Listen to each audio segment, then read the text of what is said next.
AP CM Chandrababu మాట్లాడుతున్నారు. ఇప్పుడు live చూద్దాం. ఒకప్పుడు ఐటీని ప్రమోట్ చేశాం. ఈ రోజు హైదరాబాద్ నగరాన్ని మీరు చూస్తే దేశంలోనే most liveable city, highest per capital income కు చిరునామా ఏదంటే తెలంగాణగా తయారైందంటే అది ఆ రోజు వేసిన ఫౌండేషనే సమైక్య ఆంధ్రప్రదేశ్ లో. ఈ రోజు మీ యొక్క వ్యవస్థను మనం ఒకసారి చూస్తే ఎక్కడా లేని వ్యవస్థ ఇది. అలాంటి ఈ వ్యవస్థ 150 సంవత్సరాల చరిత్ర ఉంది. స్వాతంత్రం రాకమునప్పటి నుంచి పనిచేస్తున్నారు. ఈవెన్ దేశ స్వాతంత్ర పోరాటంలో పరోక్షంగా కీలక పాత్ర పోషించారు. స్వాతంత్ర సమర యోధుల మధ్య లేఖలు, పత్రికలు చేరవేయడం, వారెవరైనా అందించే ఆర్థిక సహాయాన్ని అందజేయడం, మనీ ఆర్డర్ ద్వారా అందజేయడం. ఆ రోజు బ్యాంకులు ఉండేటివి కాదు.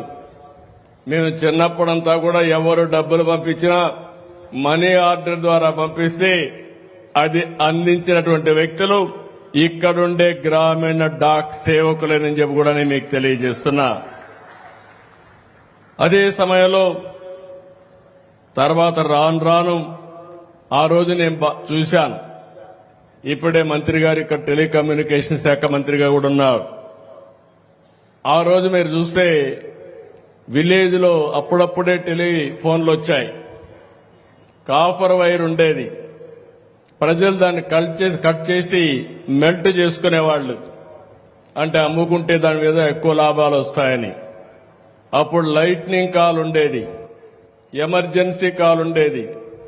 లైట్నింగ్ కాల్ చేస్తే ఒక వారం రోజులు అయ్యేది. ఎమర్జెన్సీ కాల్ అంటే జీవితంలో ఎప్పుడు వచ్చేది కాదు. ఈ రోజు ఆ రోజు నేను ఒకటే చెప్పాను, మీ అందరికీ ఐడియా ఉంటుంది.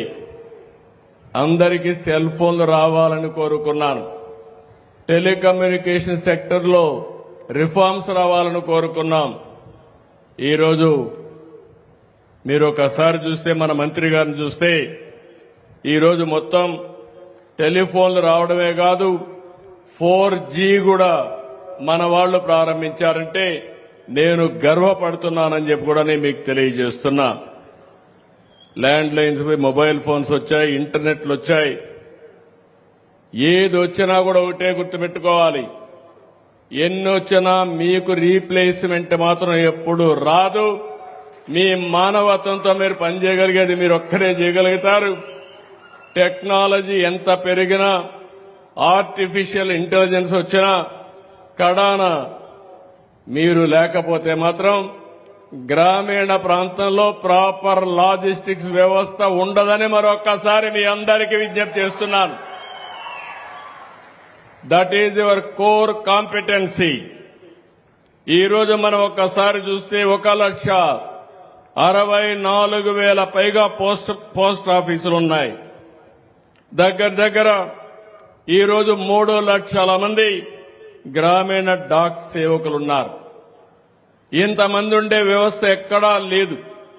మన రాష్ట్రంలో చూస్తే 9,100 పైగా పోస్ట్ ఆఫీసులున్నాయి.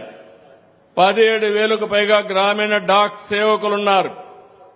ఇప్పుడే నేను చూశాను, నేను సూపర్ 6 పెడితే ఈరోజు సూపర్ 6 సూపర్ హిట్ అయిందంటే దానికి కారణం మీరు.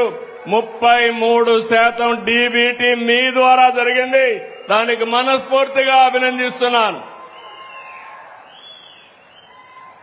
టెక్నాలజీ ఎంతున్నా మళ్లీ మీరు లేకపోతే ఆ టెక్నాలజీని మనం ప్రాపర్ గా ఉపయోగించుకునే పరిస్థితిలో కూడా ఉండం.